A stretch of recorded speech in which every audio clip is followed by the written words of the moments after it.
Wait, wrong show. You are live. We are. Apparently we are live. Or so it says.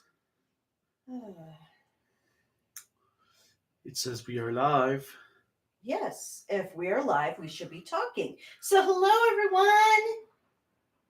Oops. Aren't you going to do your intro? Well, I'm trying to make sure we are live because... We are. Okay.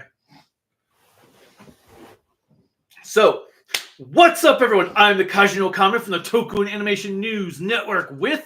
Kralika Kane, who has found the new quote of her life. And that is... I don't have anxiety. I just have extra emotions. Bonus. Bonus emotions, yes. Which I plan to have a sticker of that so I can have that blazoned everywhere. I just have bonus emotions. And with these episodes of Boonboomger, you need your bonus emotions. Because so much happened, and it once again proves that you can have, even in the modern era, not your perfect, shiny, happy 90s era, you can have some continuous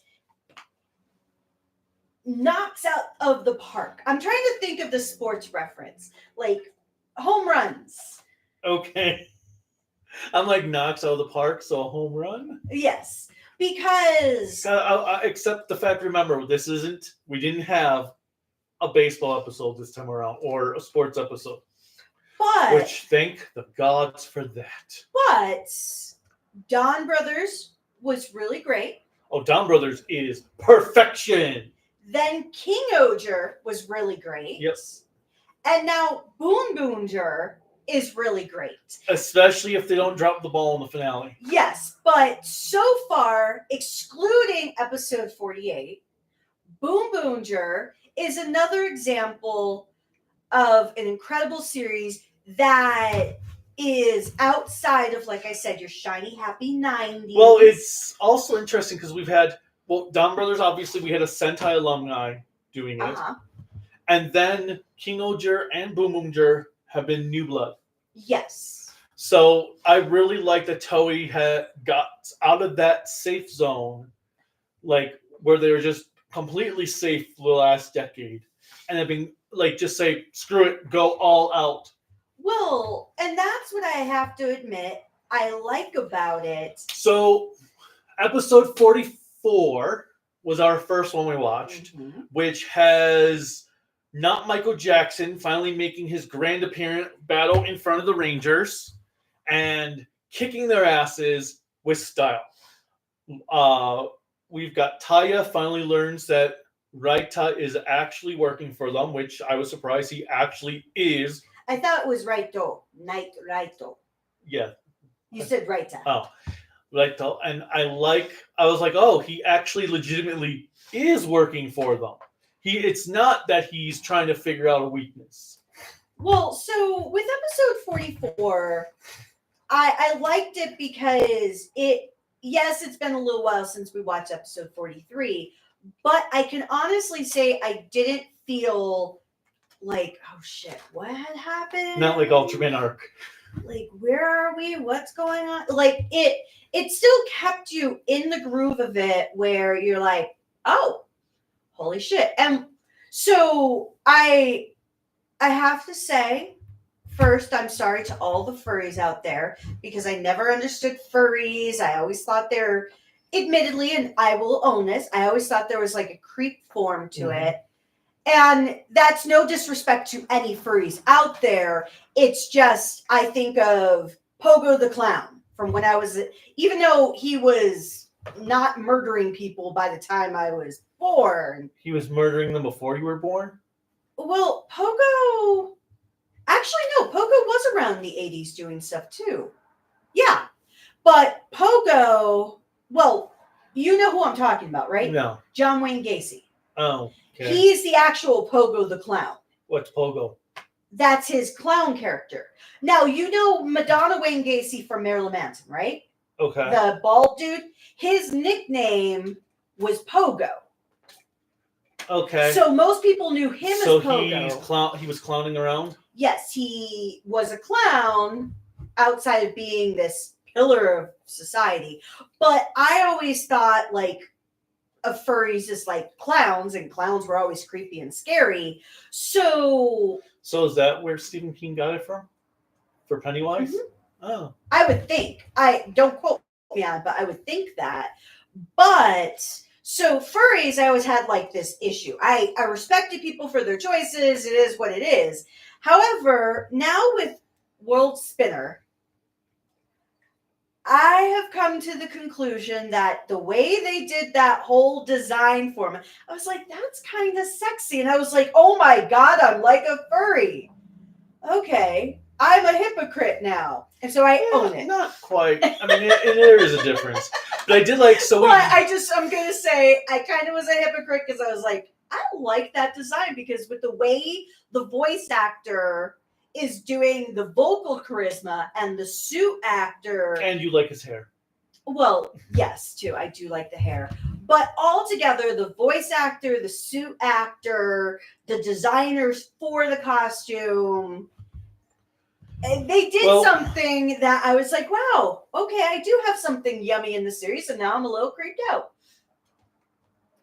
And then we have the monkey going and visiting our three goons. And they're like, yeah, we know this guy from somewhere. Why does he look familiar? I don't know. But I did think it was kind of adorable that the monkey is... Well, you find out more about the monkey. Well, you find out why they all have animal friends with them. Well, yes. Which we'll get into. But so we have Taya learning that Raito is actually working for them. And he's the one that mass produced the Boom Killer Robos. Mm-hmm. And Spinder comes down, has some great camera work as he's fighting Taya and whooping Taya's ass. The others come in the battle. They get their ass whooped. So Boondario comes in, and he ends up fighting Spinner, who's piloting one of the Killer Robos, which actually... I didn't think of it until I saw the toy a few weeks ago. He actually looks like the Fallen from Transformers comics. Because I was going to say the Fallen from the Bay movie? No. Similar concept, but the Fallen from Transformer comics was a Transformer whose body is all black, mm-hmm. but he's got flames around him. So it illuminates like his grill on his chest and stuff. With orangey tints. So I thought, when I saw the toy, I was like, oh my God, it's the Fallen. I didn't even think about that before. Till I actually just looked at the toy. Well, and I think what the most foobar thing about the entire fight with Taya and then the rest of the Boonboomgers is that that Spinder, I just like calling him Spinner because Wald Spinder is basically World Spinner, or at least that's what I take from it. But Spinder, the entire time he's fighting everyone, he's calling out Boondario. Basically because he is obsessed. But he's just kicking everyone's ass. They don't even have a chance against him with how much he's just whooping their butts. And yeah, so Boomer comes out and basically, and then Raito, who's all like noirish in this trench coat with the hat. Oh God, yeah. He's all like, okay, well, you can save him, but you have to give me all your assets. And so he's like, Taya's like, fine, whatever. I want to save my friend. And then comes the most foobar of foobar moves that I have seen, and that I have not seen in a long time in anything, not just tokusatsu, but in a lot of stuff where he is about to save his friend, do that ultimate sacrifice, and the Spinder's friend just like, nope. dies. So Boondario dies. Now, obviously, we can play the game, which most likely will happen, and that is absolutely fine. He's not actually dead. He's not actually dead. But the one thing that's amazing about his death is it really does push all of the characters to evolve further story-wise. Okay, also, they did the smart thing by not having the end credit song, the ending theme in that episode. Because right after everything goes boom, they just start having the credits fly by on the screen, which I thought was great, because the ending theme would have ruined the drama of that moment. Oh, yes. Just like it had with Ryu Soldier. That's what Ryu Soldier should have done when Nada died. Well, and that's exactly it. So after Boondario dies, you see everybody's reaction, and then you see his fangirl's reaction. I can't remember her name. I feel so bad. But which one? Shirabe. Shirabe. You see her reaction, and not only do you see her reaction, you then have all of these armed guards running in with the director's assistant, Mommy, and Chashiro. And she looks at Chashiro and says, but Taya, Boondario's, and she can't even get it out. And you just see her like look of lostness again, because she sees her friend Mommy basically, and they're like dismantling the entire place. And so it's not just you have everybody being defeated, you have Boondario dying, you have now everything that was a safe space for them being completely taken away. Mm-hmm. And it's really a great example of showing that you can have thoughtful writing. And it once again takes me back to a lot of the early conversations about this damn series where they said, oh, with King Oger, because it was so dark, we're going to make, because King Oger was so dark throughout the entire series, they're like, oh, we're going to make this series for Boonboomger be more kid-friendly. If this is kid-friendly, we need to have a conversation about what Americans look at as kid-friendly versus what Japanese people look at as kid-friendly. And it's not to say this isn't kid-friendly, because it is a part of life, loss, and things like that. I mean, but technically, because in Japan, Big O was a children's show. No shit. Yeah, it aired at times for children to watch. But then again, that's why it probably failed, too. Could be. Because it was way too sophisticated and pretentious for kids. I like the show, but you cannot tell me that show isn't pretentiousness on acid. But so then we have our next episode, which kicks off with with Taya, with a flashback sequence of Taya talking to Boomer about, oh, what happens if you die?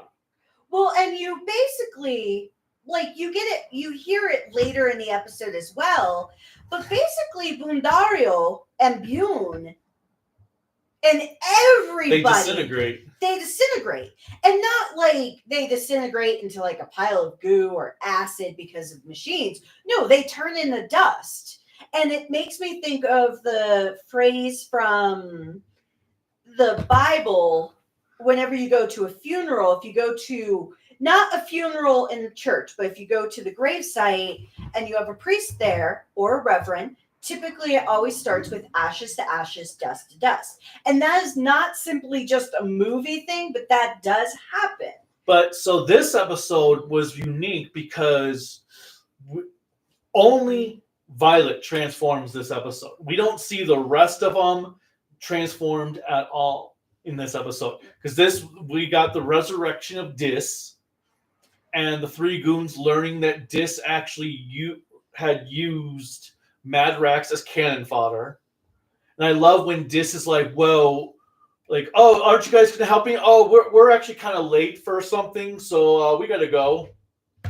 Well, I think these. So the one thing that you had complained about earlier in the series, which I do agree, is that Joe didn't get a lot of story development. Even though he didn't express it a lot, I feel like this episode and the next two. Well, I was gonna say it was the next one where. Yes, but this is kind of the start of it where you see his emotions like really taking hold. But his redemption comes from this. While this is a story, this is an episode that truly focuses majority on Taya. Well, yeah, because we get to finally learn what motivated Taya's dream. Which I will say, kind of bringing this to my childhood, is so sad. So for anybody who hasn't watched the episode or has any triggers, I'm just going to put that out there. But this episode basically talks about the fact that Taya was living next door and... Well, next door to a abusive family. A family. And abusive to the point where the child was screaming. And I remember many times as a kid screaming. Well, I thought... Because of what was being done to me. And having somebody listen into it, I will say from that flip side of that abused child's perspective, that's heartbreaking. But thinking about it from Taya's perspective of having seen other kids go through that, when I was younger, I couldn't do anything. But when I was a teenager and saw it happen, I was comfortable enough to step in front of it and take what I needed to allow the dad to hit me so the kids could get away. So my heart broke for Taya because that in and of itself is the first time in tokusatsu, more so Sentai, where you actually hear the reason that he does this is because of child abuse. Mm-hmm. That was so amazing. And I know that sounds weird to say amazing, but it truly was. Well, I thought it was going to be that we were finally going to learn about his teacher. I actually have to say what we learned was so much more heartbreaking. And then, we have going backwards though. So Spinder resurrects Dis to brainwash the world into thinking the Boonboomgers are evil. In 2,000 minutes. And which all I thought of was like, oh my God, we're seeing this occur right now in our government. Well, not to go too crazy into it, but absolutely. Like, oh my God, the brainwashing when they're just like, yeah, down with the Boonboomgers. And I love though when Violet and Boondy just walk in like, well, I'm right here. And they're all like, oh, backing off like, Well, I did find that to be a great character development for him as well. Mm-hmm. Because I like the comment that he said that made me think also about how people are treating the world our country right now, the U.S. specifically. I know there's things going along worldwide, but specifically for us, he even says, I gave up on Earth. I gave up on this planet years ago. I have no stakes. And I thought that was like a great slap in the face of saying, what? You're going to hit me? I don't give a shit about you people.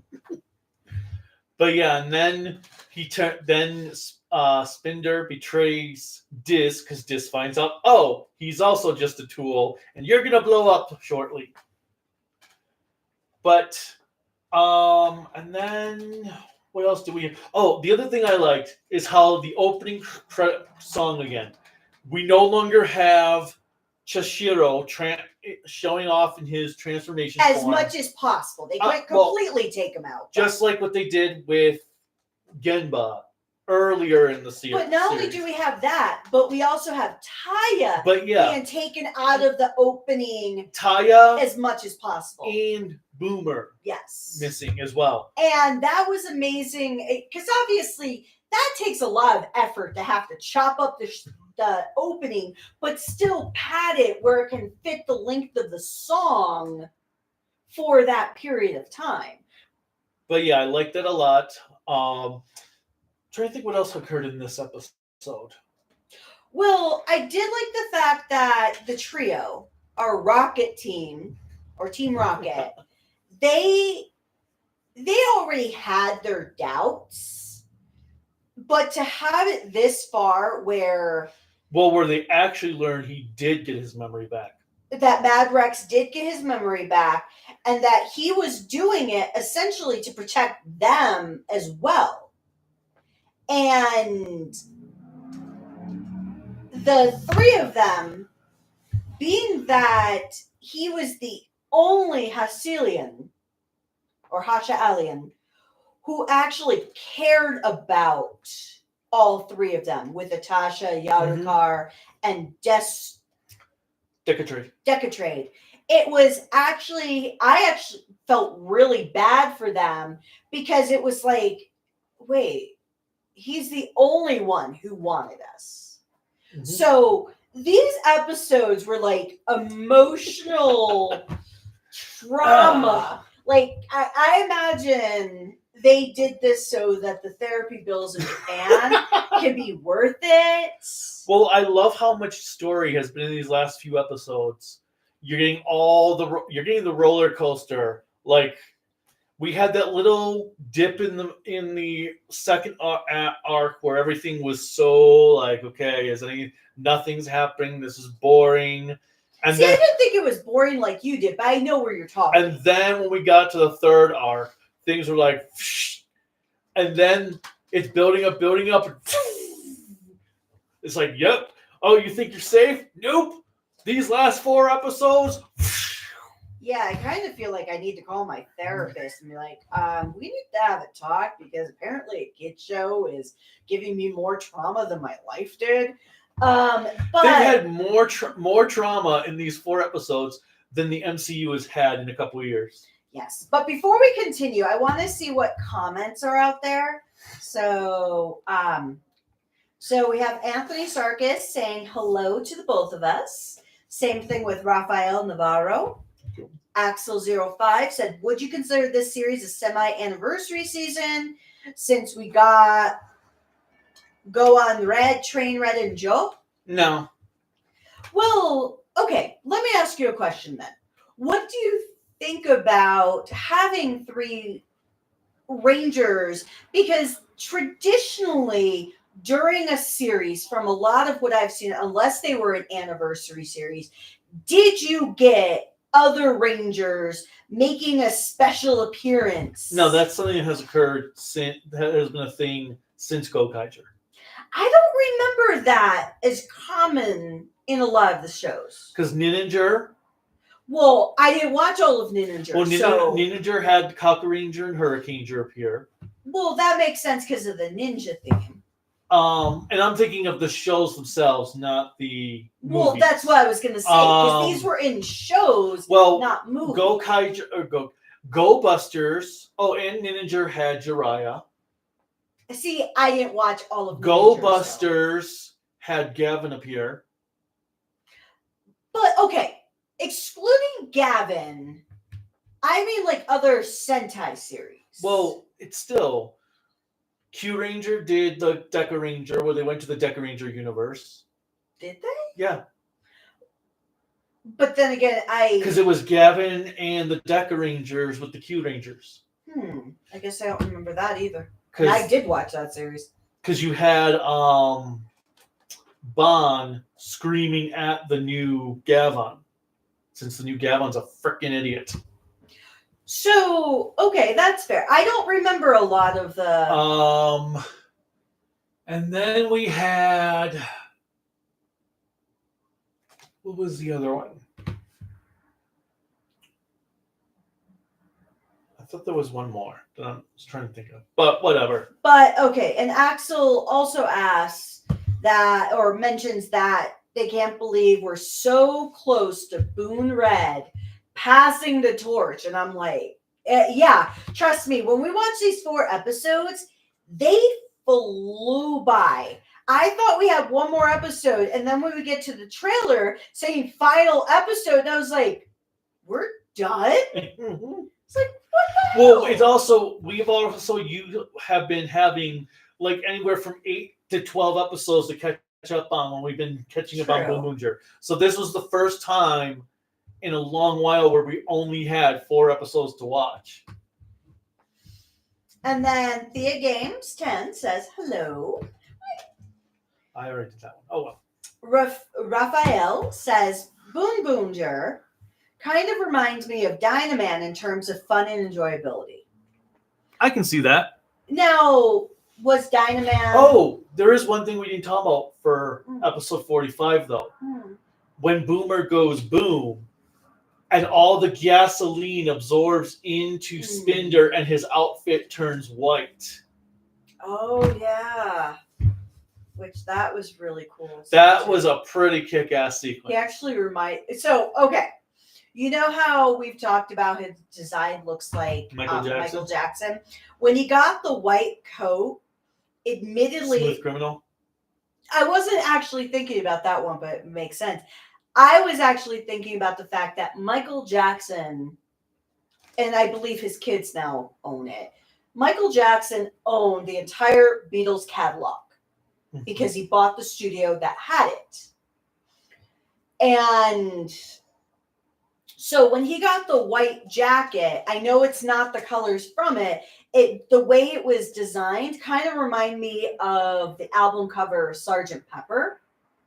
I know you don't know what I'm talking about, which makes me physically ill, but Sgt. Pepper's Lonely Hearts Club Band, that's the name of the album, and there's a song for it. They look like marching band jackets. And when the jacket turned white with the gold... I'm just going to say threads. I know there's a better term for them. When it looked like that, I was like, oh, it's like Michael Jackson wearing Sgt. Pepper. So I actually thought that was... I just thought Smooth Criminal because he also did the whole woo. Well, there's that too. With his hat. But I like in the video. Well, it could be a combination of the two as well. Because it wasn't a suit.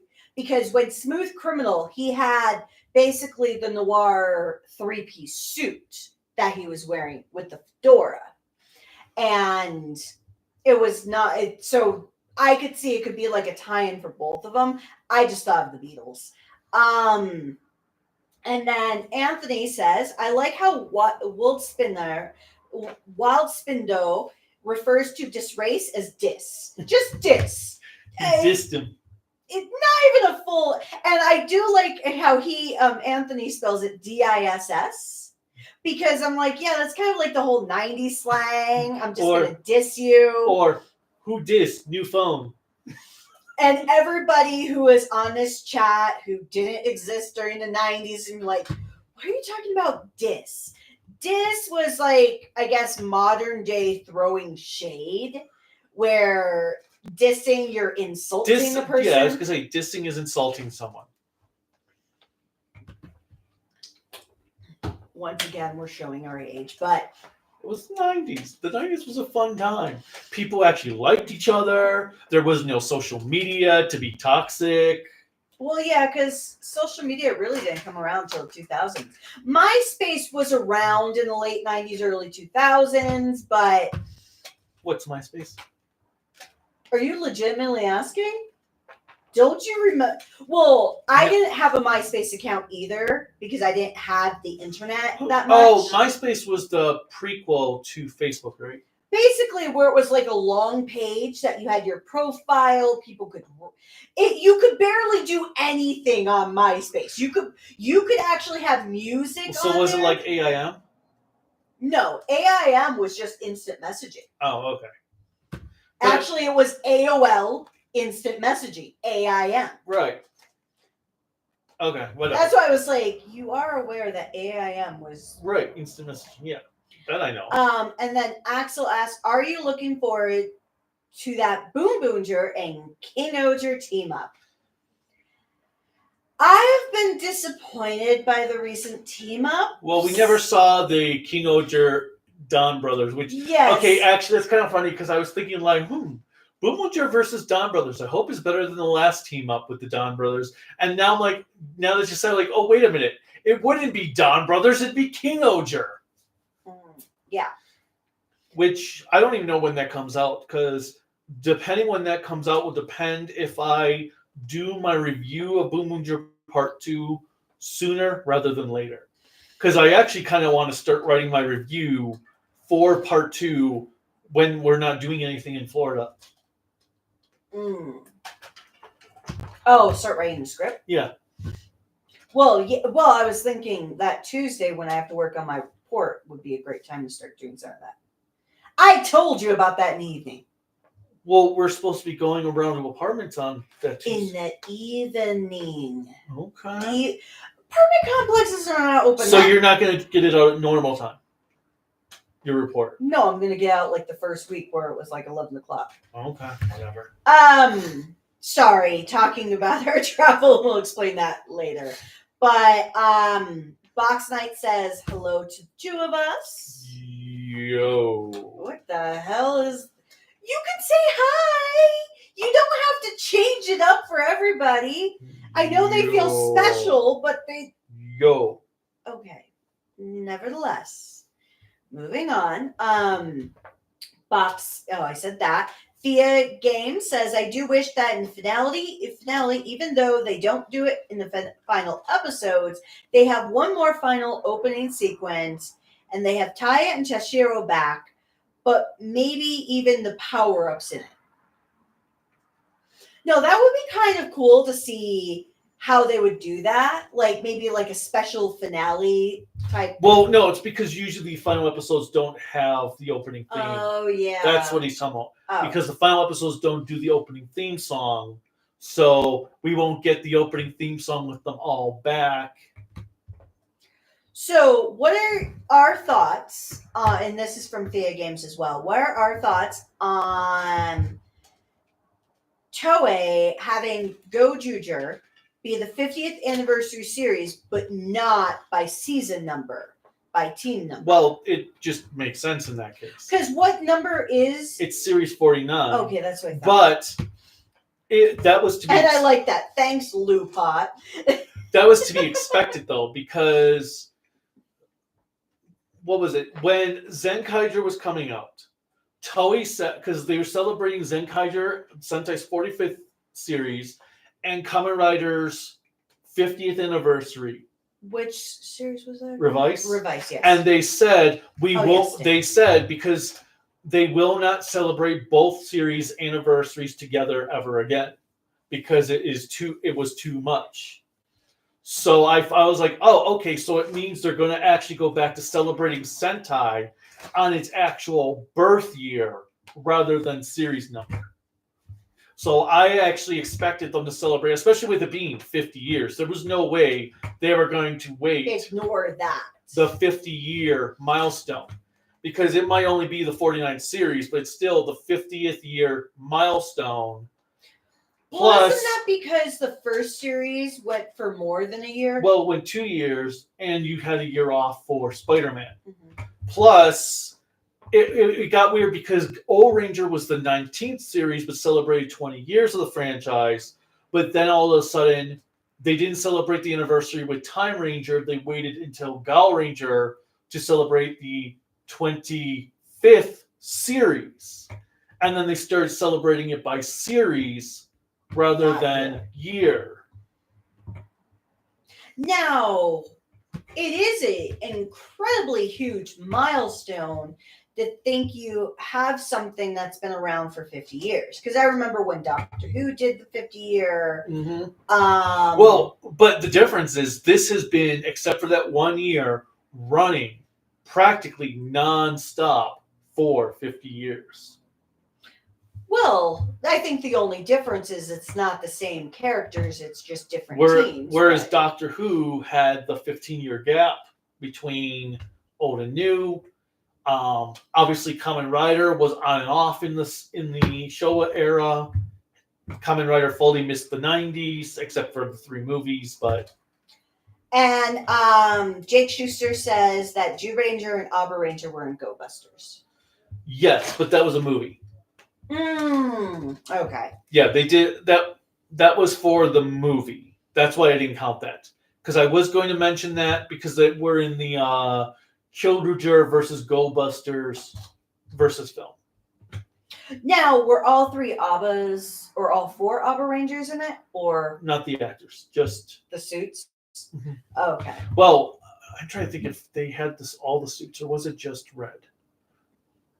No, it might have just been Abba Red. Because obviously in Dawn Brothers, they had the red and blue, because I know Yellow has retired, I believe. Yeah, except for she came back for the anniversary movie.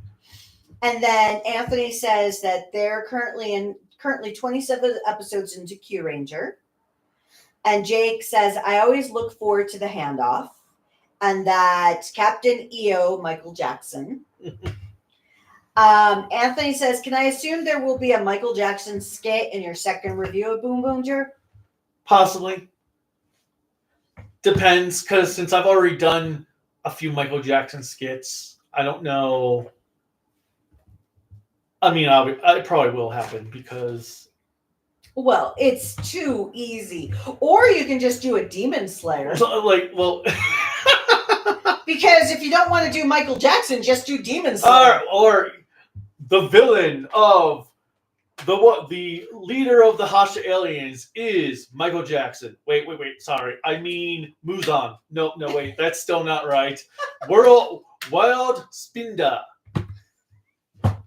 But yeah. And then he is a thrill to watch. And Jake Schuster made the comment, we might get a Boon White. Who would that be outside? Shirabe? Oh, Shirabe? Well, I kind of thought of her as like from Abba Ranger. Oh, having like a Abba homemade, Pink? Yeah, having like a homemade costume. So, all right, and then where are we in comments? Next question, there's just a couple left, so let me just finish this first. Which general do you think is better, Cannonborg or Great Risk? I hated Cannonborg. I absolutely hated Cannonborg. So, Grand Risk. Yes, but it is Great Risk. And then Akiba Ranger was unofficial. Yes, but if you count that, it would be part of the 50. Or 51 because you have Luke Pot.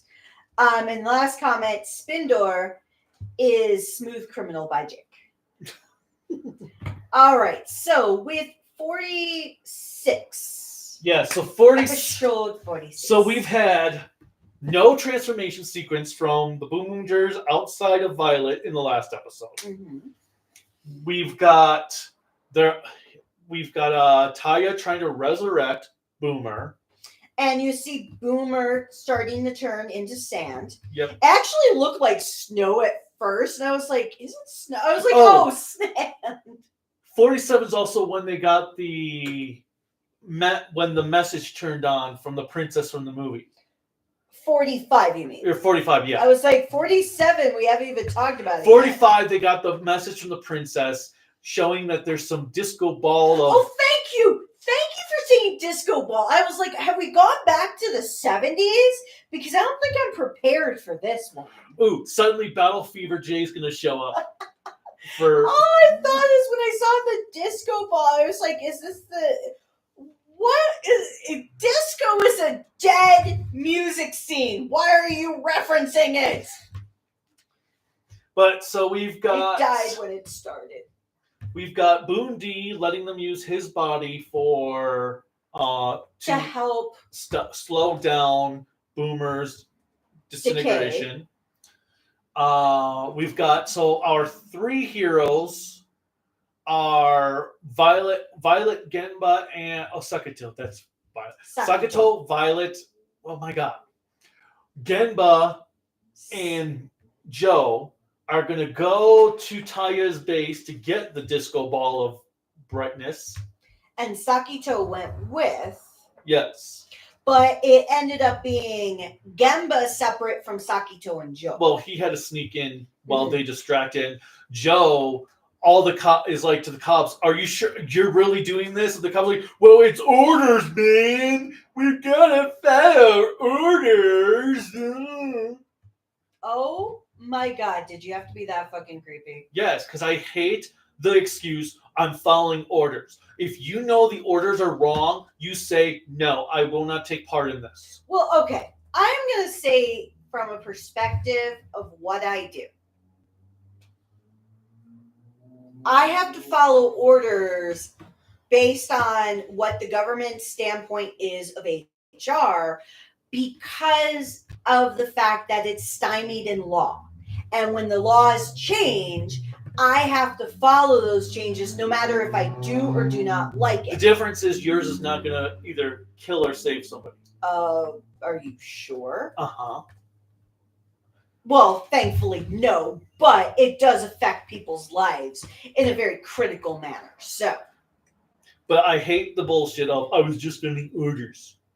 but nevertheless, they're about to get arrested. And the funniest thing happens. We have our trio, Team Rocket, running away or towards them because the grunt machines are chasing after them.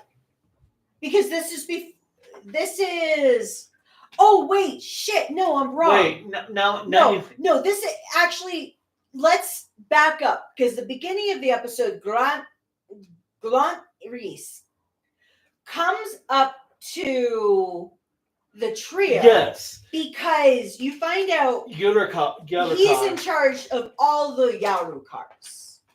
And because this Yarukar is different because of the mods made to it by Cannonborg, he does something different than the others. And he turns him into an auto monster, which was kind of cool design because he has all the different faces of all the previous auto monsters all over his body, and he can use their powers. And you find out that all of the Yarukars are actually modded by Spindor to inhale gasoline. And he rode gasoline around for his use.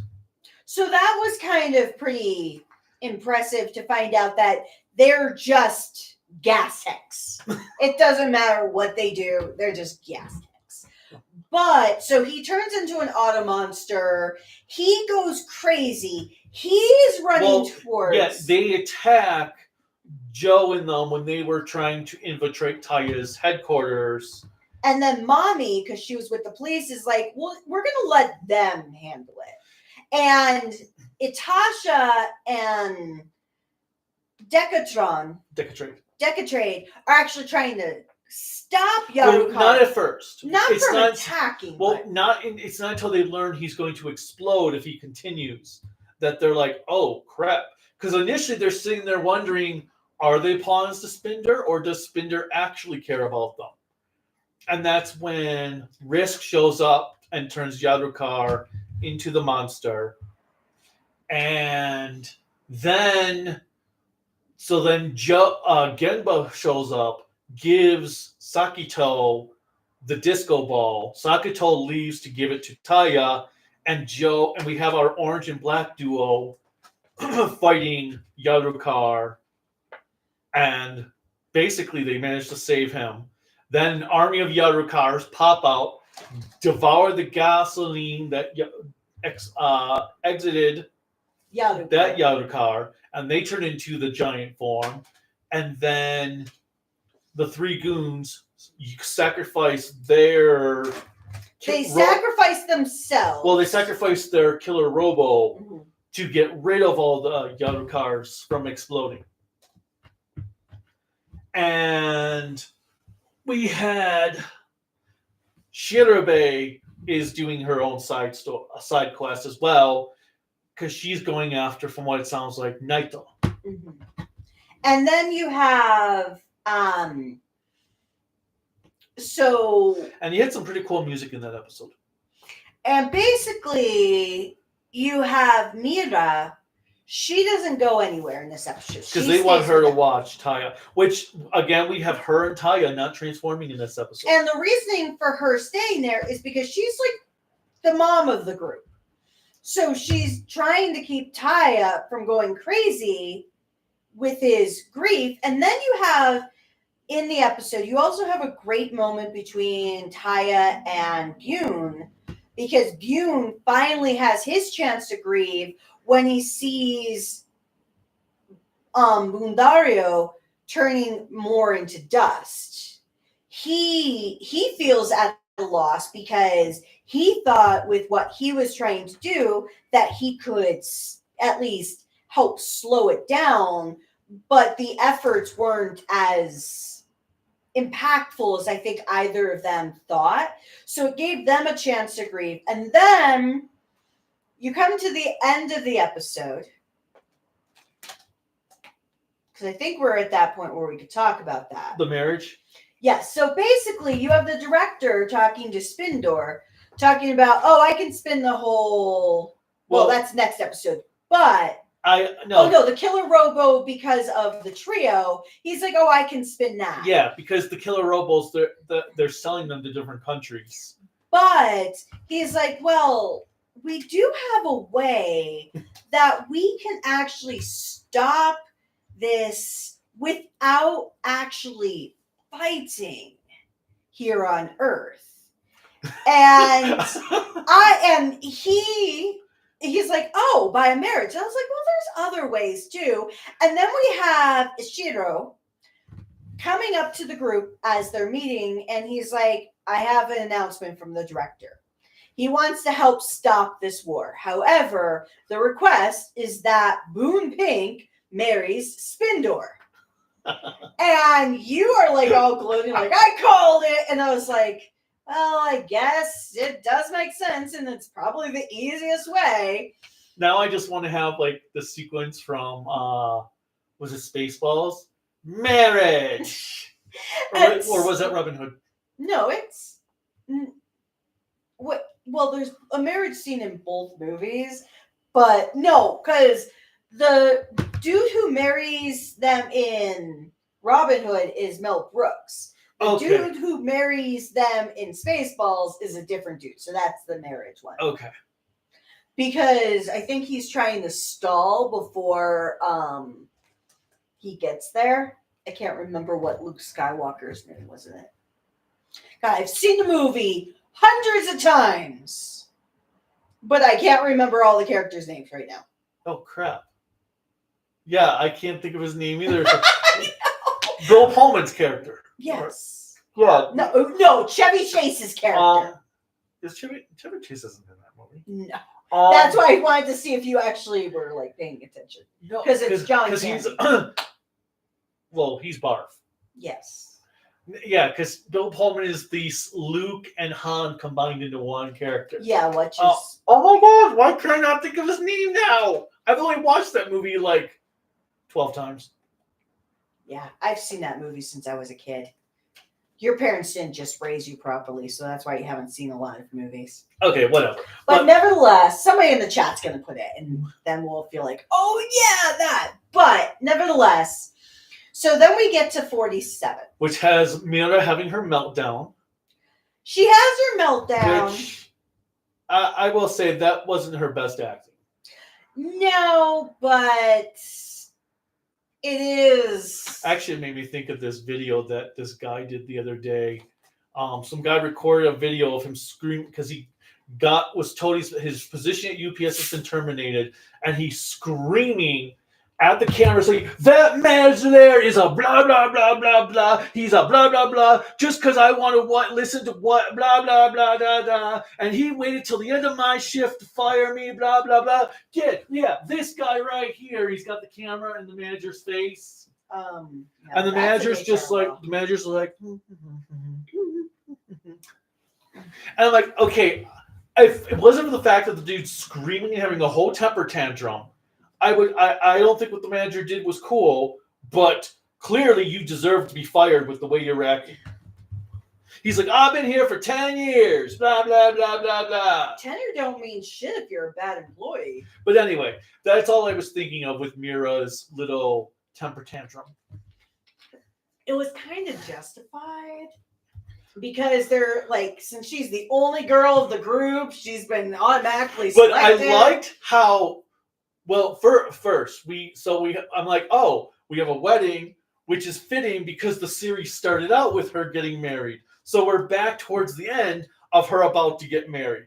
But I love when she goes into Spinder's office and she's like, where's my wedding present?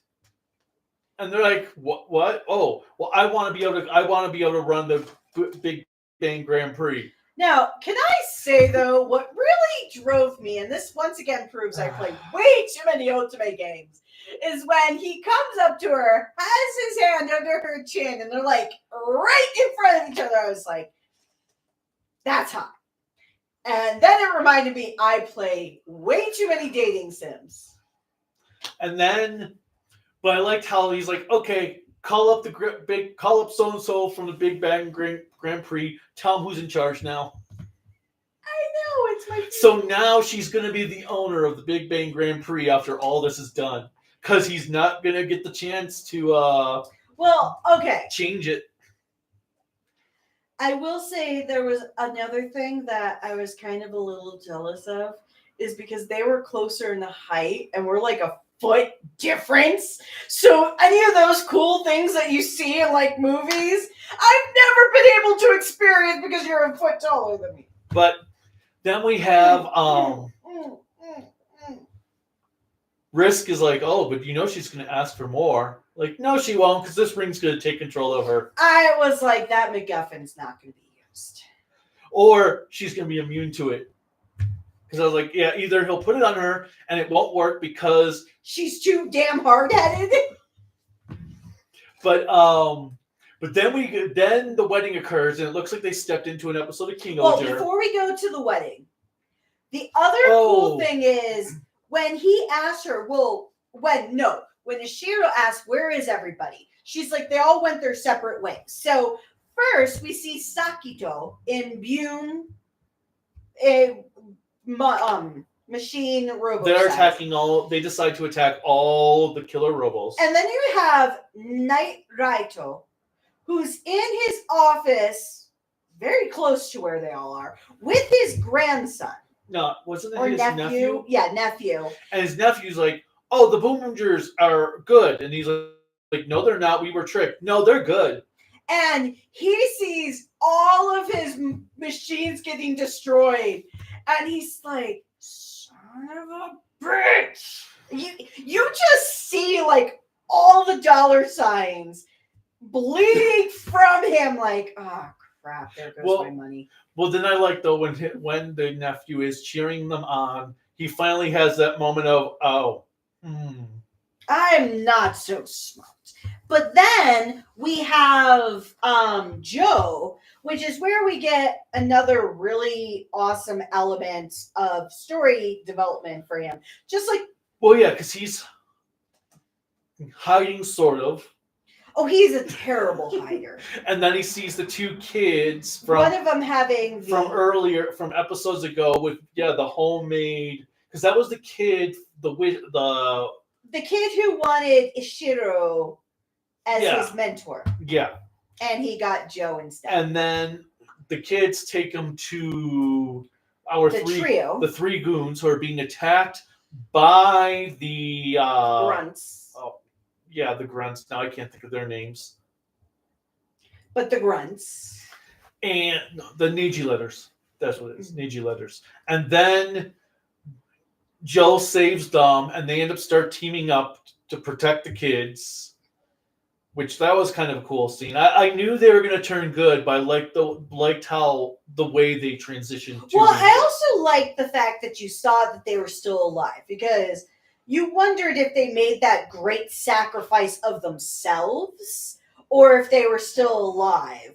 So I did like how all of that worked out together. I don't remember where Gemba... Oh, no, Gemba was procuring things. No, Gemba went to his ship. Yes, because before she was leaving, they had talked about procuring things, but they didn't actually talk about because what he is used procured. his ship to create a roadblock on the road that all the other cars are traveling to come to Earth. So now they're stuck there with this blockage that they can't move. Because apparently they can't go above it. But then you don't know where Taya is. And then they're at the wedding. Go on. Their wedding, where they've stepped into an episode of Boonboomger. Are you happy now? Yes. Okay. And we have the sequence about to go on. He's about to put on the ring. Taya just shows up. The hand. Pulling just like he did in the premiere episode. I know. I'm here for a delivery. Grabs her. Then they kick the monkey off of Spinder. Flies in the air. And Chishiro shows up. And the monster mech jumps out and devours the monkey. And it's revealed that the animal friends that are with these big bosses are actually their gasoline tanks. And also it feels like their code, because if they didn't have the Beyond Nana dog, they wouldn't have been able to bring back Mad Rex. Right. So, and then with Disrays, they had the snake. They had his creature, which is how they were able to bring him back. But I like that the reveal. Oh, those are their gas tanks that are their animal buddies. That's actually kind of cool, because they basically have their own infinite gas tank. Mm-hmm. And so we have Michael Jackson Jesus, doing his best impression of falling to the ground. And Chishiro then reveals, oh yeah, it was all a ploy. And every fan who's an adult is like, no shit, yeah. Sherlock. Like, what? Wait, you mean he was faking it this entire time? No. And then you have the director and mommy leave because they know they're fucked. But I do have to admit, we've had quite a few episodes where he either didn't appear or he was completely working for the villains, that you could think for a little bit that maybe he is going to be like Abba Ray Killer from back in the day. Well, I really like that, because it's also not often you have a Blue Ranger that, because orange, that's not one of their primary Ranger colors, so having Genba leave for episodes made sense, but then you have the Blue Ranger of them all leave. So you want to know what made me actually think of the Cosmic Fury Power Rangers, I think it was? With the blue... Oh my god, Ollie. When he became evil. When he became evil. It actually made me think of that. It was like, oh, maybe they stole an idea from America because they're like, we can do it a little bit better. Well, and Dark Ollie was the saving grace of Cosmic Fury. Well, exactly. But that is actually a good thing, because it was just like that. Where you had the Blue Ranger who was really doing his own thing, and you truly, for a lot of it, did not know. And this is, I think, where you can get that even subtly without having it explicitly told to you. This was a great subtle way of doing story development for him without doing story development for him, because having him not visible or not participating all the time was a great way to tell his story, that he is a great master spy, because he truly knew how to play the game without you actually having to see like, I actually am a double agent or any of that. This was an incredible way of playing that out to tell you who he is as a character without using a ton of words. So I actually thought this made up for all of the complaints that you had on not having him get a lot of story development or character development, because this gave him character development in spades. Yeah, it was different. So they probably did that, if you think about it, purposefully, so that you didn't have a lot of character development and he was more mysterious, so that when he did disappear, you could think he was a bad guy. Because if you knew too much about the character, you might either get sympathetic or actually think he was a good guy. Well, all I know is I want to see Shirabe arrest Mommy and the director because they deserve to be arrested. But I loved how they're like, "Uh-oh, we're screwed. Let's get out of here." Howdy. And yeah, and it was pretty cool having them all back together, even though the green screen was kind of wonky for that sequence. I still have to say, in all the years I've watched Super Sentai, I do not understand, if they're already standing in a line, why they have to cut in front of the main characters to do so, or the other characters Because do they gotta so. be in order. But why can't, why do they have to be in a set order? Because they've proven in many series that you can have out of order. Because you gotta have them in order because, one, that's what the fans want to see, the exact order that they've been in. Oh, bullshit! The actors are also used to having them be next to someone specific. Okay, two. I'm going to say, one, I'm calling bullshit on the fans expect it. I'm just saying. The fans expect it because that's what you've programmed them to do, but you've also broken that mold so many times. Like even watching Time Ranger, they don't follow that fucking mold all the goddamn time. Nope. And they don't do it in every other show. Hell, even Dawn Brothers, they never had a fucking line roll call for them to stand in.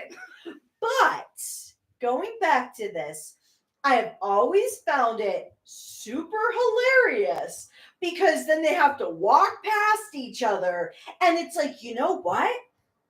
If you already have your suit actors in the wings waiting for that whole transformation, you can just shuffle them around. It is not set in stone that you have to make them walk to a specific mark.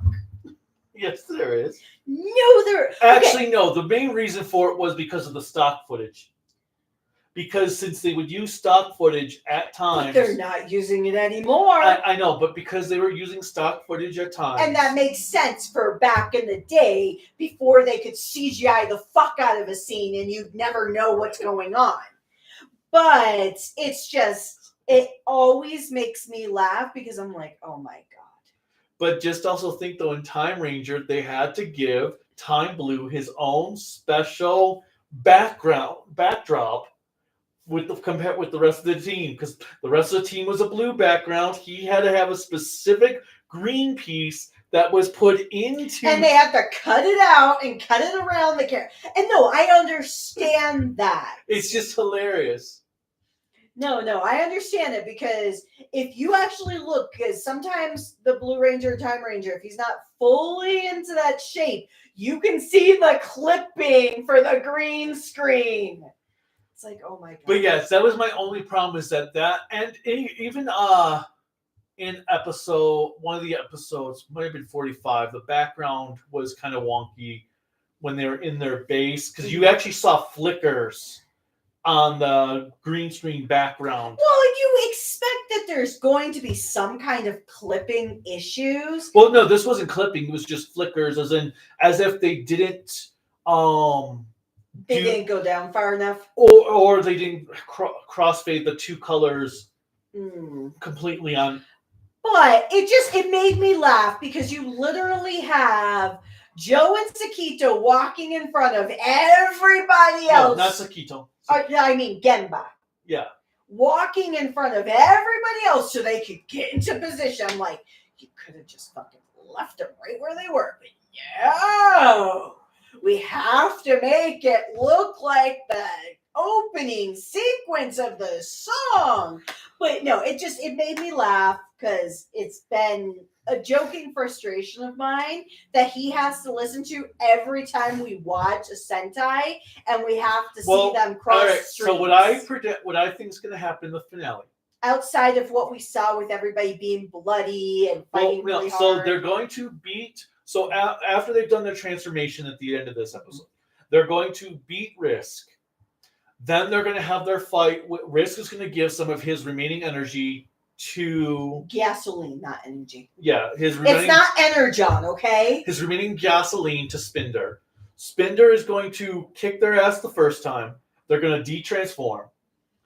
Then, when they go to do their henshinless roll call, or helmetless roll call, depending on how they do it, that's when Boomer's going to show up to participate in their final battle against. I actually think. And he might be the one to lay on the final attack. See, I actually think, yes, they're going to fight. They're going to have Risk. They're going to kick his ass in costume. Risk will probably lose within the first 5 minutes.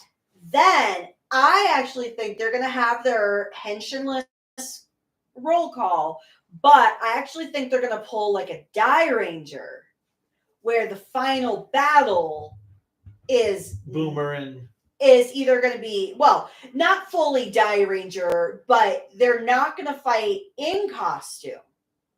I think they're going to fight out of costume. And Boomer will come back and do the final. Make the final attack. But so I actually think there's going to be a fight in it where it's going to be henchman. Obviously it's going to end with them going to the Grand Prix. Yes, but I think that's where the post-series movie might be. I also think it'd be funny if Mira does not realize she actually does own the Grand Prix at the end when they're like, okay, new owner, and she'd be like, wait, what? Oh! And she doesn't have to have a million side hustles just to make ends meet. Even though she hangs out with one of the richest dudes who can like fund her and pay her a regular salary. But yeah, but these were a really great batch of episodes. I just thought it. Mira's like Donna Noble. The greatest temp. I think I've said that before too. I think so. It's been a long year. So I don't remember if you have or not. I think you have. But yeah, these were fantastic episodes. And I think if they stay on track with the finale. Pun intended. I think this will be a 4 out of 5 series for me. Oh, Princess Bride is marriage. Thank you. I was like, wait. And Lone Star is his name. Oh, yeah. How did I forget? Lone Star. So. Oh, my God. How did I forget Lone Star? How did I forget it? I've seen it more than but when he goes about the whole thing, Lone Star, you're blah, blah, blah. But yeah, you're right about it being Princess Bride with the marriage. Is that Princess Bride? Yes. Okay. No, it's because the bishop type dude for Spaceballs, he does a stupid thing as well. But do you want me to go back to the comments or? Yeah, let's go through comments. Okay, so Anthony Sarkis says that they're really enjoying Q Ranger. Star Wars fan also says, hello. And then they say, one more episode of this season left. Woohoo! I know, but it's going to be sad to let it go, but it's going to be exciting to see my gibberish series, Gojuger. Sorry, it just sounds like gibberish. Just like, oh God, what is the one that sounds like gibberish? Daijujin. That just sounds so gibberish to me. Daijujin. And I know it means something super hella epic. It's just every time it comes. Does Daijin Ryu not sound like gibberish to you then? No. Just Daijujin. Yes. And when you say it doesn't sound like gibberish, but when it's coming out of my mouth, it does. Like even when you say Gojuger, it doesn't sound like gibberish. It just does for me. And then Raphael says, then the opening for Battle Fever starts playing. When did Disco Balls come out? So Disco Balls was this, and Jake is like, it's Robin Hood Men in Tights. I was like, no. And then we got Lone Star, Star Wars fans saying episode 33 in the Grand Caesar. And then they were saying, no, watch episode 47 of this tomorrow. Jake says, wait, Princess Bride. So thank you very much for that. Mr. Erevo16 says, hello. Yo. And then Star Wars fan says, but I'm also in the final season of Star versus the forces of evil. And speaking of which, Karelka, did you look it up? Sadly, no, because the last time we had chatted, it's been a week. I went back to work the next day. Actually, I went back to work that actual day because I was doing some work and have worked nonstop since because life is crazy. Yeah, so and Jake, we haven't actually shipped out your book yet. Yeah, I'll be doing we'll ship it out this week. Yeah, I'll be doing it out this week. I do apologize for that. Anthony says, great risk reminds me a bit of Golden Mask from Gold Ranger, both being the final generals in their series. Jake says, Fry, I'm shocked. Well, not that shocked. I love that. And then Thea says, I did like the callback to episode 1 and Shashiro's long game ploy. Also that moment where Joe de-transforms just to transform again right afterwards. That was the other... So that's the other thing that frustrates me within Super Sentai. Is because so many times when they all come together, if one or two are... or if all of them are transformed, they all have to untransform to retransform. I did like that scene when Joe and Decatrade were fighting the enemies in the little river or whatever that little waterway is. Oh, yeah. And the kids are holding back the cop, and all the people are looking at the kids cheer the Boonboomgers on. Well, yeah, because kids are not always assholes. And then Mr. Erver says, I know next Sunday is the final episode of Boonboomger, but what are your thoughts and what would you two rate this series? So obviously, I already just said this. I actually have to say I'm terrible with rating stuff because I like really crappy things to spectacular things. But I would say if I did have to give this a ranking, I'd probably do a 9 or a 10 out of 10. Because I actually do think, while there were some flaws in this series, they actually did also clean up storylines or plot elements from early in the series as they were going through. Unlike others, they actually kept things going. Now, what would give this like a 15 out of 10 is if we had these like random things like we had in Kinoger where they would have like their own mental pictures and make the villain do crazy things in their imagination. Then it would be like epic. The pillow? Yes. Or the funeral? Yes. The funeral is the best, which is really I really do need to start watching Kinoger. And then, but overall, I actually think this is a great series. And I do think this is one of the few series that I have seen that I think if you played it for somebody who has never seen Super Sentai, they could enjoy it because it's a great introductory series.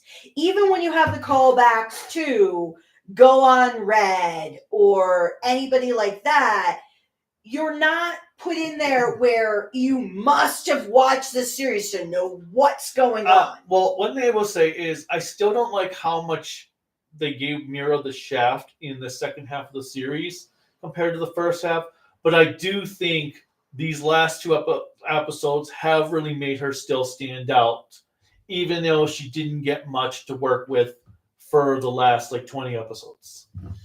And then, or Boomer will come back for our fan theories, or Boomer will come back, but not as a final attack, but in spirit of a new changer for someone who's in ISA and admired Boomer, wink, wink, LOL.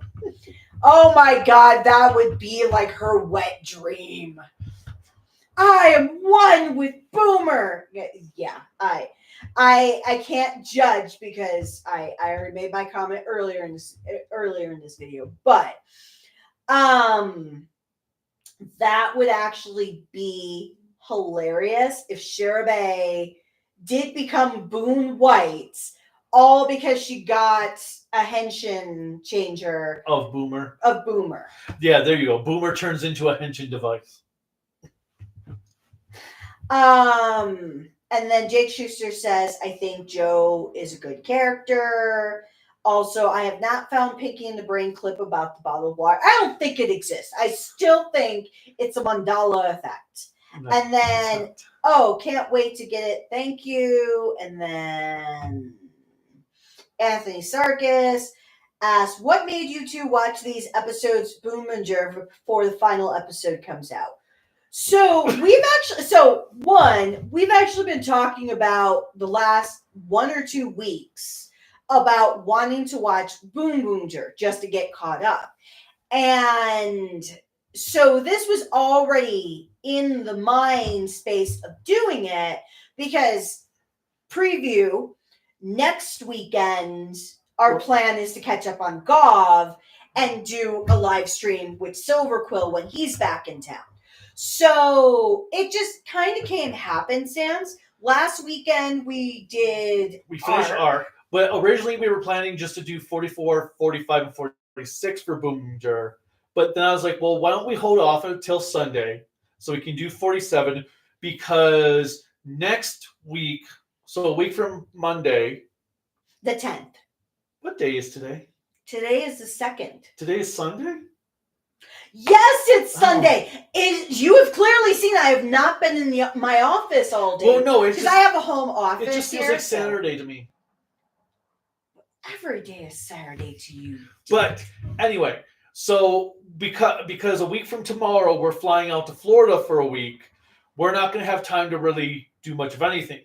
So if we only have one episode of Boonboomger to talk about next Sunday, that will make it easier because we can watch the finale and then do a quick live stream before we finish whatever we need to do to get ready for basically. And the live stream's gonna have to happen early because we fly out to Florida at 5:30 in the morning, 5:15 in the morning, whatever. And so we need to be to our airport because our airport is basically a city upon itself, DIA or Denver International Airport. So you need to be there 2 hours in advance. So basically, he's not going to have slept.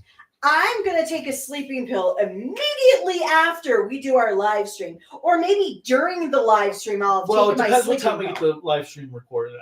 And then, so depending on the live stream, I might already be woozy because I have to take it, and it takes a half an hour to kick. But yeah, so next Sunday, the less we have to watch for Boonboomger was the better. So the hope is we'll watch episode 48 pretty early, hopefully over time. We'll have the subs out. Worst case scenario, if we do have to watch it in Florida, it will be a late night live stream. We won't be able to watch it in Florida. Really? I won't be able to download it. I'll have the jetpack. You can download with that. I don't download on that computer. Well, I can bring my computer if you need to.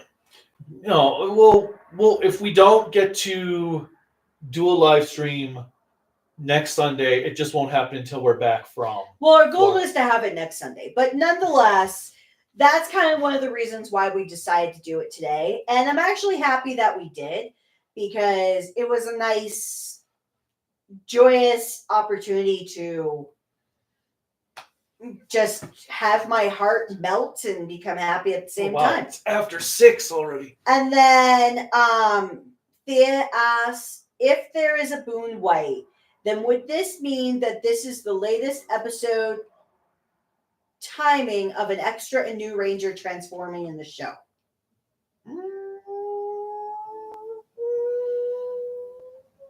When's the latest that an auxiliary Ranger came in a series?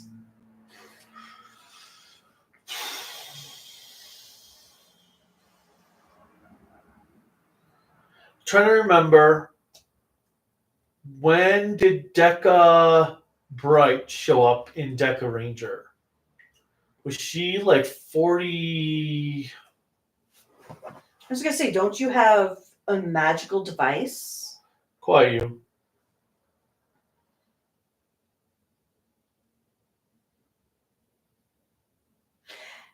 And then while you're looking that up, do you think Taya will get his money back? Yes. I actually think he will. Daily Motion is gonna shut down my account for inactivity. What the hell is Daily Motion? That was the service that was trying to replace YouTube when yeah, I know. Okay, anyway, what was I supposed to look up? Deca Bright. Yes, Deca Bright. Deca Bright. Unless you could think of another Ranger that came in later. Okay, apparently I can't spell Deca Bright right now. Deca Bright. Deca Bright. Let's see. She shows up in episode 40. Is there any series you can think of that has a Ranger show up later?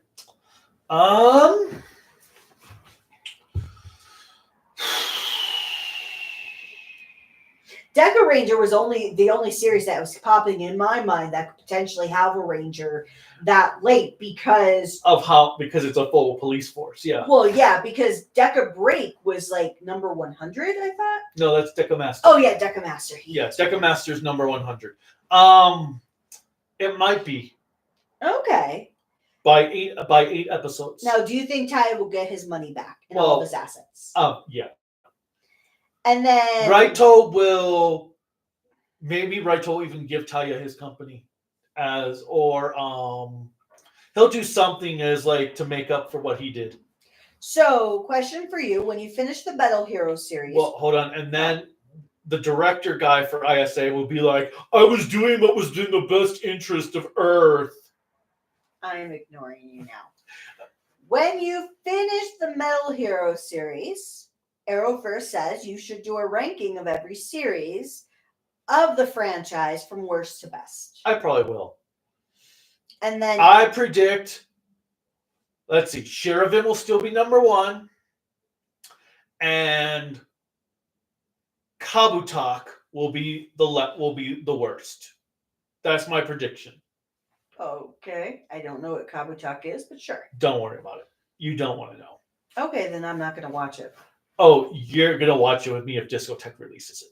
Now, if I end up having to watch it raw because no one's fan sub the Robotalk Kabutak series, then you don't have to worry about it. But if Discotech releases it, you'll be watching it with me. So, out of the team, which of the Boonboomgers is your favorite? Genba. And this is per Axel. Genba's my favorite. Actually, I have to say Mira is mine just because Mira is my second favorite.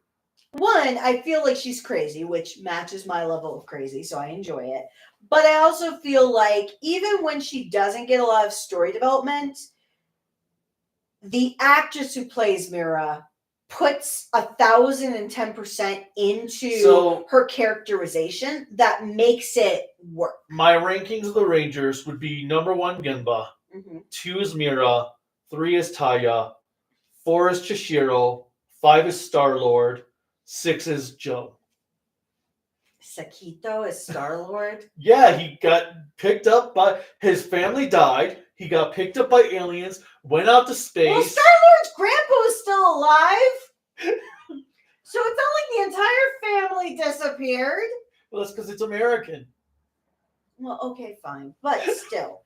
I would say Sakito is in the middle. Like, even though Joe has had some really good development these last few episodes, he would still be my least favorite. But I like him a lot more in these last few episodes than I did the entire series. I don't know if I can rank them from best to worst. I think Mira is my favorite. But as for all the others, it's hard for me to rank them between because they all have such strong suits that I appreciate them all for different things. So that is my political way of saying I like them all, but Mira just edges out a little bit further. Which is a rarity for me because I am not, many times, I do not think the female Rangers are well written enough depending on the to stand out a lot to me. Well, who's your favorite Time Ranger right now? Oh, God. It is, I was about to call him a twink, but that's an insult. Which one? Oh, Shion? Yeah. Oh, the alien. Okay. I was like, no, he's not he doesn't act like a twink, so I can't call him that. Even though he's like compact. Like. So Yuri is my favorite of the Time Rangers. Okay. There's a well-written, strong female character, and then there's a female character you just, as another woman, you just want to slap the shit out of her. Because many times women don't always get along with other women. We're very territorial and possessive. So if you do have multiple women in a group or even like a friendship, you will notice that you have one female friend. You'll either have all the female friends like same even tone. More often than not, they just have no backbones. Sorry, just going to call it as I call it. Or if you do have a group that has multiple female friends, you see one that's more laid back, and then you have that one female that's more of like a dragon lady or bitch. And usually the other female friends don't just go along with them, but they tend to just either let them be or follow along. It depends on if it's the Mean Girls mentality or anything like that. And sadly, I will admit, I am that bitch. So I have to rein it in sometimes. Okay. What does that have to do with Yuri? Because Yuri is that bitch too. And usually that bitch cannot handle being around another woman that's that bitch. Because it's almost like who's going to mark their territory and who's going to take over. You can't have two strong-ass females working together like that. Well, that's why there's only one female on that team. Yes, because you would have to have the most timid female ever in existence to take away from a lot of the authority that Yuri does. Which is why it kind of doesn't work in Power Rangers Time Force having two females. And then other comments is, Jake asked, what are your favorite Sentai morphers? That can change like weekly for me. But I will say right now, it is still... Okay, I will say right now it's still like Zenkaiger Dawn Brothers, because most often than not, Sentai tends to have something on their wrist that they interact with the transform. Some way, shape, or form. It's usually housed into the wrist, or it's like a small compact device. Whereas usually the Sixth Rangers get something cool. If I have to go non-Sixth Ranger, I would say it's like Zenkaiger or Dawn Brothers, because they actually have like that shooting device. Well, you also like Killruger. Well, yeah. I know, because I have a lot. Once again, it's a gun-like device. I like the more simplistic one. So, on the subject time Ranger, I like the Chrono Triggers. See, I don't like something that's overly simple. Like I like the Kiba Changers from Die Ranger and the Doron Changers from Kaku Ranger. Well, exactly. You like that simple. I like more of that explosive. Well, I also like do fantastical. I also do like the wrist changers from Mega Ranger with the voice activation. And so I like where it's more interactive. That's why I have to say, and it's sad to think that those are the three that are most resembling of a gun, because what does that say about me? But I also like Go Busters with their transformation sunglasses that are there one moment and gone the next. Oh God. Okay. Do you think Gojuger will be the final Sentai season? No. I mean, my answer is no, because I don't think so, but I think Gojuger, I think it'd be the perfect way to go out on Sentai. Yes. You've got 50 years of history. That's the best way to just say, we're done. But in reality, I don't think it's going to happen. I don't see it happening because Toei will not break tradition, because getting rid of Sentai means breaking tradition. And they'd have to get something new to replace But it. I do think after Gojuger, there should be a completely new board. No more previous teams showing up.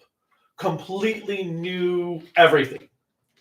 Go through maybe for the 60th anniversary, you have some previous teams showing up. But I think going forward with the series after Gojuger, completely new game.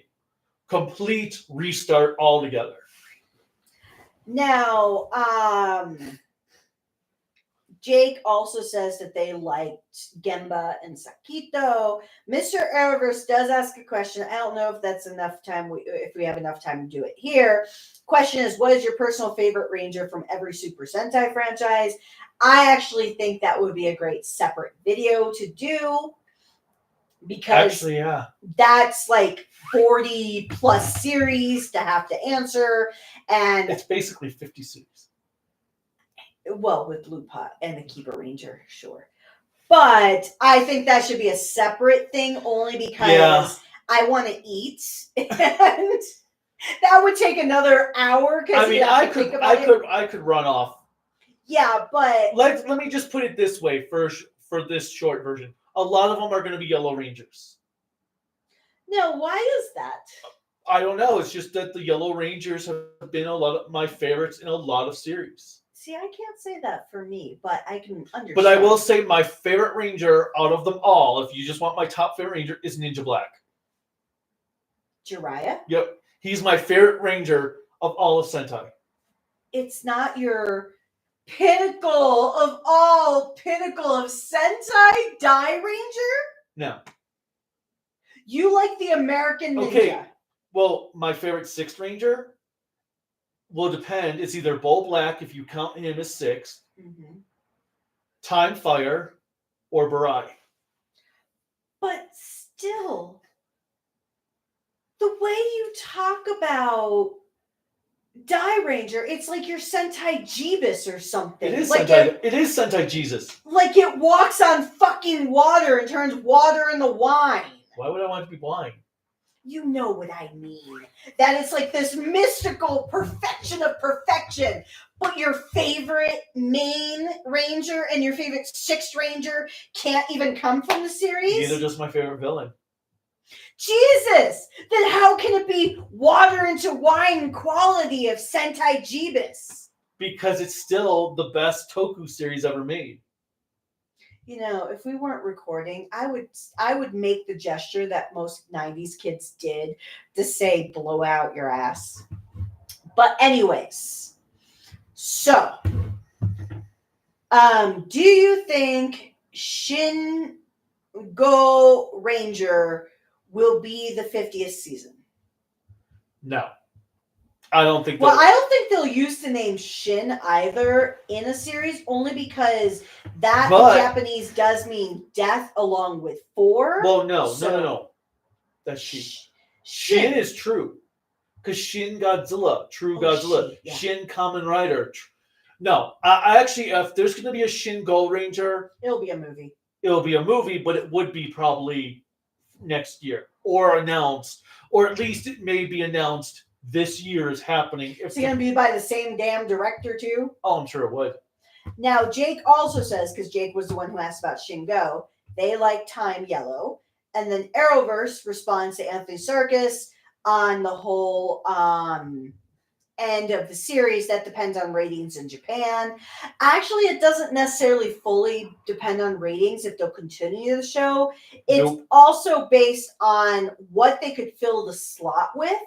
And being that it's superhero time, that hour, you need to have another live action superhero show to take place. It would completely change their dynamic. They would either have to do a new Metal Hero series, which I actually would not mind seeing a full brand new Space Sheriff series. They could do a new Space Sheriff with having the new Gavin, Scheider, and Sherivan help out as teammates with the others in there. I wouldn't mind that. I just don't know if they would be able to get away with what they got away with in the past for a Metal Hero show. So Anthony's next question is, I'm aware with all the stuff going on with Hasbro, but do you think it's possible Shout could get Go Ranger on Blu-ray in the States with this year being the 50th anniversary? I doubt it. Even if they can license it, the hard part is how would they release it? Because they're already hesitant on releasing the original Kamen Rider being its 100 episodes, basically. And how many episodes is 84. 84, okay. So they would still... it's hard to say. I think it'd be cool. It'd be a great way to celebrate releasing the original series, but they still obviously have to go through Hasbro. And Anthony also asked, what do you think Toei will do for the 50th Sentai season next year? Like I said, I think they should just do a complete restart. Oh, and Arrowverse question was, that is what I meant from your personal favorite Ranger from the Sentai series, not every series. I do want to hear every series, just not rattled off now. But Jiraiya, Ninja Black. Mm-hmm. I would say for me, and I have not seen all of the series, admittedly, my favorite Ranger would come from Hurricane. Shukinger. Mm-hmm. Just because one, he's hello, great, baby. but also I love the idea of Shukinger. Rest in peace to his voice actor. Rest in peace to the character itself. Well, he was killed already in the original series. That's what I said, but no, rest in peace. And then to his voice and then actor. a new character was he was reincarnated into a new character. But Shukinger has always been my favorite because he was like that mentor, but not at the same time. And then he batted 1,000 with you. Get it? Because his thing was. No, wow. And then last comment that we have here is Discotheque, per Jake, Discotheque could release. And then no, Discotheque still has to go through Hasbro for Sentai stuff, just like Shout Factory. And then to do another contest, because Jake won last live stream, and we can do it for this one. Give me a letter, any letter from the alphabet. Any letter from the alphabet. Just one letter from the 26. M. Okay. So that means that it is Thea Games. Thea Games 10. All right. So if you're still here, Thea Games, please private message. Send an email to kaijunokami@gmail.com because you have won a Sentai mag. Well, do you want to show an example of what we're giving them? So here's the one sending to Jake, which is, I think they're called Tiraby magazines or something like that. But basically, it's a Toku magazine with stuff in it. Like this one has some Kamen Rider Ghost stuff. And it has like these little mini comics and everything like that in there. Yep. And some Ultraman stuff is in here. So yeah, it's like basically a Toku magazine. So this is the one we'll be shipping you, Jake. And then Thea Games, email us your shipping information and we'll package you one up as well. So with that said, click like, subscribe, the bell notification, whatever else YouTube has you clicking on to support us. You can support us on Patreon and Bluesky at Toku Network, Facebook, Instagram, Discord at Kaiju no Kami, Brain Fart. Websites, creativitybydesignllc.com. You can buy Kaiju no Kami merchandise at creativitybydesignllc.com/shop. There's a link in the description below. And we have a GoFundMe that you can help just donate to the channel so that we can last another 10 years, which would be awesome. I will add that link into the description later because I just realized it didn't automatically. Because the live stream ones, it's weird. The live stream ones don't add things in that I've done in previous things. And that is about all we have because I am hungry now. We've been on here for an hour and 40 minutes. Really? Yep. Holy shit. Well, 38 minutes technically. Well, have a great rest of your week, everyone, and we'll talk to you soon. And until next week, bye.